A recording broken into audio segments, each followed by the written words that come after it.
o Estado burguês tem dono. De acordo com a burguesia, com a esquerda burguesa e a esquerda pequeno burguesa, o Estado se encontraria por cima das classes sociais. Não existiria luta de classes e tudo poderia ser resolvido por meio das instituições controladas pelo próprio grande capital. Essa visão é própria da pequena burguesia, no caso da esquerda mundial, que ela está integrada ao regime como um todo e tem como principal objetivo lucrar em cima de carguinhos e outras benesses que ela obtém da integração no mercado capitalista mundial. O Estado em si, de acordo com as definições clássicas, o que ele é? Basicamente, são os organismos políticos, militares e jurídicos que a burguesia coloca em pé para controlar a propriedade privada. Basicamente isso. Portanto, fundamentalmente, o coração do Estado, o que é?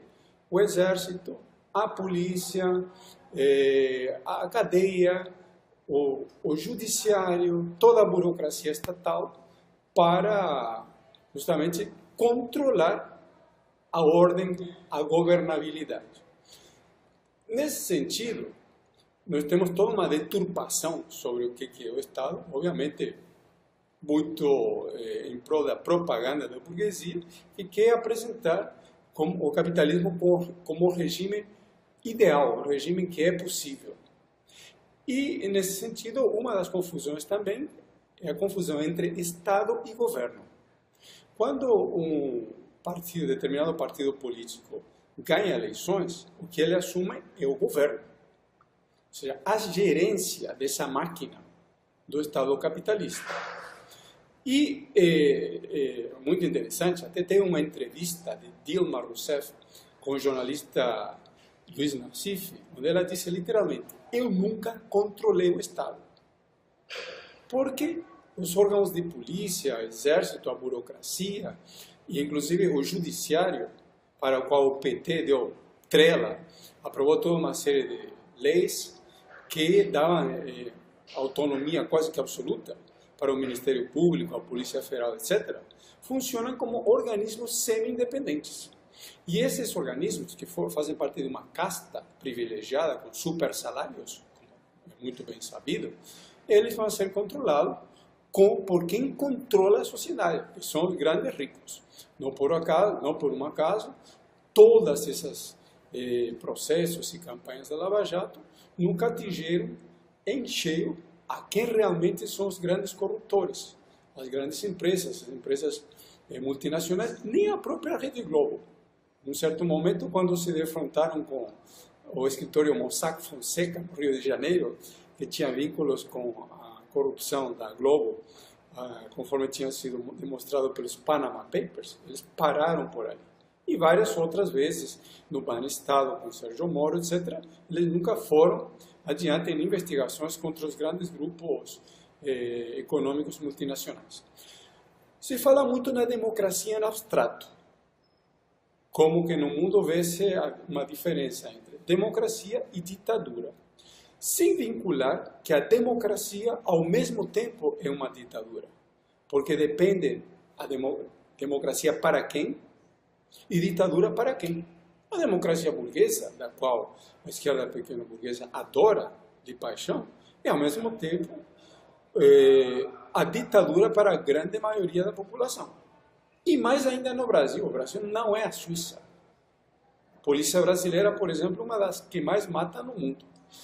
E, muito importante, depois do fim da ditadura militar no Brasil, nunca foram desmontados os aparatos repressivos. A democracia no Brasil é uma política, não é um regime. Por exemplo, o DOPS, ele foi incorporado à Polícia Federal. E as instituições fundamentais, outras, como por exemplo o SNI, que era a Polícia Política, e as principais leis foram mantidas. A estrutura militar nunca foi realmente desmontada, nunca houve punição para torturadores, e assim sucessivamente. A pequena burguesia ela é integrada ao regime burguês, principalmente essa esquerda pequena burguesa. E ela somente numa situação de grande crise, numa situação de grande avanço de massas, ela tende a rachar e uma parte vai totalmente para a direita, se integra de vez com a burguesia e passa a lutar até com armas na mão, como aconteceu em vários lugares, contra os trabalhadores, e outra parte se alia à classe operária. Mas o que é certo é, a democracia é uma democracia de classe, uma democracia burguesa e uma ditadura burguesa.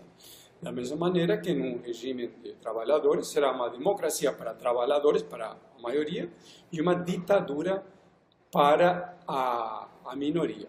A nossa luta é para organizar os trabalhadores, ajudá-los a que se organizem, pela destruição do Estado burguês, que isso somente pode ser parte de uma mobilização de massas, e para que os trabalhadores passem a apropriar-se dos meios de produção, ou seja, das grandes empresas. É a luta pelo socialismo, que não tem absolutamente nada a ver com o stalinismo ou outras experiências que foram super deturpadas, socialismo do século XXI, etc., e que nunca conseguiram superar o capital.